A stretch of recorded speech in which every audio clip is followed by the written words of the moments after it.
India का next Gurgaon कौन? Your दोस्त एनोश त्रिपाठी। कैसे दोस्तों? फील्डिंग बैक गुड़गांव ने इंडिया पिछले 20 सालों में अगर हम देखते हैं तो लोगों को मल्टी बिलियनियर्स बना दिया है। 20 लास्ट 20 ईयर्स में मिलियनियर्स बिलियनियर्स बना दिया है गुड़गांव ने अकेले, just because of corporate offices. ठीक है, तो अब सवाल ये है कि भाई अगला गुड़गांव कौन है? ठीक है, तो कुछ रिसर्च एंड रिपोर्ट्स के अकॉर्डिंग मैंने कुछ डिस्कस पढ़ा, रीड किया, सारी चीज़ें समझा, तो उसे 4 शहर निकल के आए अकॉर्डिंग टू मी। नंबर 1 सबसे इंपॉर्टेंट पनवेल। आपने सुना ही होगा, महाराष्ट्र, मुंबई। नंबर 1 पे तो आप पनवेल को इसलिए क्योंकि डायरेक्ट साउथ बॉम्बे को कनेक्ट कर रहा है। किस कैसे? अटल मुंबई ट्रांस जो हार्बर लिंक है, अटल सेतु, डायरेक्ट कनेक्टिविटी, मुंबई पुणे से भी कनेक्टिविटी। ठीक। सेकंड, जो वसई से सीधा विरार अलीबाग होते हुए अलीबाग तक का जो हमारा 126 किलोमीटर का मल्टी मॉडल कॉरिडोर है, वो एक गेम चेंजर है, एकदम टॉप से लेके बॉटम, दैट कनेक्टिविटी। ठीक है, और क्या था इसमें हमारा सबसे इंपॉर्टेंट? नवी मुंबई एयरपोर्ट, जो एकदम अभी रिसेंट लॉन्च हुआ, सॉलिड एकदम फुल कनेक्टिविटी। जेएनपीटी पोर्ट आपका, मतलब मल्टी मॉडल कॉरिडोर समझो। मल्टी मॉडल में यही होता है ना कि rail, metro, ports, airports, expressway, सारी connectivity at same place, that is multi model. तो वो मल्टी मॉडल कॉरिडोर हो गया 126 किलोमीटर का पनवेल, और ये आपका ये हो गया आपका नवी मुंबई एयरपोर्ट हो गया, जेएनपीटी पोर्ट हो गया। तो ये सारी चीजें मिला के, और प्लस जो है मल्टीपल इंडस्ट्रियल कॉरिडोर्स जो है, इसकी वजह से ये एक बहुत बड़ा ग्रोथ इंजन बन सकता है। कौन? पनवेल। ठीक, नंबर 1। सेकंड नंबर पे हम बात कर लेते हैं गुजरात की, जिसमें आपने धोलेरा को सुना होगा। एक ड्रीम प्रोजेक्ट है इंडियन गवर्नमेंट का। और सबसे बड़ी बात की, India first greenfield smart city first greenfield. कौन? धोलेरा। सेमी कंडक्टर और मैन्युफैक्चरिंग हब बनने की जबरदस्त तैयारी चल रही है। टाटा वगैरह ने पूरा एकदम जबरदस्त इन्वेस्टमेंट किया हुआ है। अडानी भी आजकल राउंड लगा रहे हैं वहाँ पे। सुना होगा कुछ टाइम पहले, आपने न्यूज़ देखा होगा कि कुछ अडानी ने के मतलब चारों तरफ से उन्होंने देखा है, मुआयना किया है धोलेरा का। तो ऑलरेडी वहाँ पे Ambani and Tata is already there, semiconductor and manufacturing. कौन? धोलेरा। ठीक है, समझिए। थर्ड नंबर पे कौन है? थर्ड नंबर पे आपका अपना नोएडा। नोएडा हो गया, उसको ग्रेटर नोएडा, और यमुना एक्सप्रेस वे, पूरी बेल्ट समझ लो इसको। वाईएक्सपी क्यों? यमुना एक्सप्रेस वे 165 किलोमीटर, बहुत बड़ा है। और सबसे बड़ी बात यमुना एक्सप्रेस वे की, सबसे मेजर बात, एशिया का नंबर 1 लार्जेस्ट एयरपोर्ट। कौन? जेवर। वर्ल्ड में 4th रैंकिंग की 4th या 5th रैंक पे है जेवर एयरपोर्ट। सबसे बड़ा गेम चेंजर, पूरे Yamuna express way, Noida, greater Noida की कहानी बदल देगा।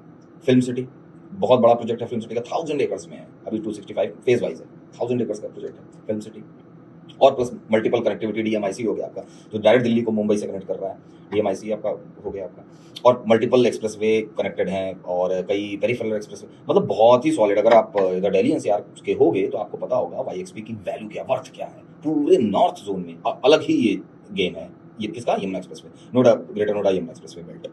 तो ये होगी आपकी थर्ड रैंक पे। ठीक है, अब हम बात करते हैं 4th रैंक पे कौन सी है हमारी। तो वो again Gujarat, gift city, India का ग्लोबल फाइनेंशियल हब, जहां इंटरनेशनल बैंकिंग और फिनटेक कंपनीज भर भर के आ रही हैं। कहाँ पे? गिफ्ट सिटी में। ये भी एक ड्रीम प्रोजेक्ट है इंडियन गवर्नमेंट का। तो ऐसे 4 शहर हैं अकॉर्डिंग टू मी, जो एक नेक्स्ट गुड़गांव बन सकते हैं आज। और वैसे भी अगर हम ये देख कंपैरिजन करते हैं तो गुड़गांव कैसे इतना इतना मल्टी बैगर रिटर्न कैसे दे दिया। गुड़गांव ने आईटी और कॉर्पोरेट जॉब्स, कहाँ सबसे ज़्यादा? पूरे एनसीआर में, गुड़गांव में। सब इंडिया का सबसे सबसे बिगेस्ट डेवलपर कौन? डीएलएफ। सबसे ज़्यादा उसने कहाँ पे कॉर्पोरेट ऑफिसेज बनाए, अपने आप को एक्सपैंड किया। कहाँ पे किया? गुड़गांव में किया। तो गुड़गांव अलग ही लेवल पे पहुंच गया। ठीक है, पिछले 20 साल का कंपैरिजन कर रहा हूँ मैं। तो अब कल का गुड़गांव किस पे था? पूरा आपका इंफ्रास्ट्रक्चर, एयरपोर्ट्स, मैन्युफैक्चरिंग और डेटा सेंटर से बनने वाला है, जो आने वाला था। आई एम टॉकिंग अबाउट आने। पिछला गुड़गांव जो बना था वो आईटी कॉर्पोरेट हब से बना है। आने वाला गुड़गांव किस सेक्टर्स को लेगा? वो ये आपके बनेंगे, एयरपोर्ट बनेंगे, एयरपोर्ट्स है ही है आपका, मैन्युफैक्चरिंग हब्स बनेंगे। वाईएक्सपी पे पूरा एकदम, आप अगर यमुना एक्सप्रेसवे का आप मास्टर प्लान आप देखोगे 31 का एंड 41 का भी, तो इतना प्लांट वे हम बना रहे हैं, इतनी इंडस्ट्री के अलग है, लॉजिस्टिक के लिए अलग है, वेयर हाउस के लिए अलग है, रेसिडेंशियल के लिए अलग है, रिक्रेशनल जोन अलग है, सारे जोन्स अलग अलग डिवाइडेड हैं। और छोटे मोटे एरिया में नहीं, बहुत बड़े बड़े एरिया में। वो अगर आप कमेंट करना तो वो मैं मास्टर प्लान भी डाल दूंगा। किसका? वाईएक्सपी का, यमुना एक्सप्रेसवे इंडस्ट्रियल अथॉरिटी का, ईडा का। ठीक है, तो ऐसे 4 शहर हैं जो एक वेल्थ क्रिएट कर सकते हैं।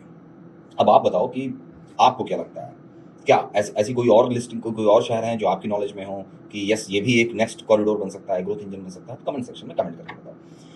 तो मोटा मोटा आप ये समझ लो कि जो नेक्स्ट गुड़गांव के लिए हमें क्या मतलब, नेक्स्ट गुड़गांव मैं बार बार इसलिए बोल रहा हूँ कि जो गुड़गांव है ना, वो अकेले ही पूरे एनसीआर की इकोनॉमी को संभाले हुए है, बूस्ट किया हुआ है। तो उसके लिए हमें चाहिए क्या होता है? पहली चीज़ हमें जॉब चाहिए होती है, जॉब्स मतलब ऑफिस वगैरह आएंगे, सारी चीज़ों की जॉब चाहिए होती है, प्लस इंफ्रास्ट्रक्चर चाहिए होता है, प्लस इन्वेस्टमेंट चाहिए होता है, और प्लस मल्टीपल कनेक्टिविटी चाहिए। समझ रहे हो ना? एक्सप्रेस वे भी हो, मेट्रोज भी हो, रेलवे भी हो, एयरपोर्ट भी हो, पोर्ट, सब एवरीथिंग। तो ये सब जहाँ मिल रहे हैं, ये यही सब सोचने वाली बात है, ये सब कहाँ पे आ रहे हैं, सारी चीज़ें एक साथ कहाँ आ रही हैं। वो जब तुम समझ जाओगे ना भाई, तो फिर गेम ही चेंज, सोचने का परसेप्शन चेंज हो जाएगा कि भाई अच्छा okay that's it, now we have to enter where. एक चेक पॉइंट अपना होना चाहिए, वो है तो लेट्स गो अहेड। बाकी और भी चीज़ों के लिए हम आगे डिस्कस करते रहेंगे कुछ टॉपिक्स पे। Thank you so much, have a good day, bye bye and take care.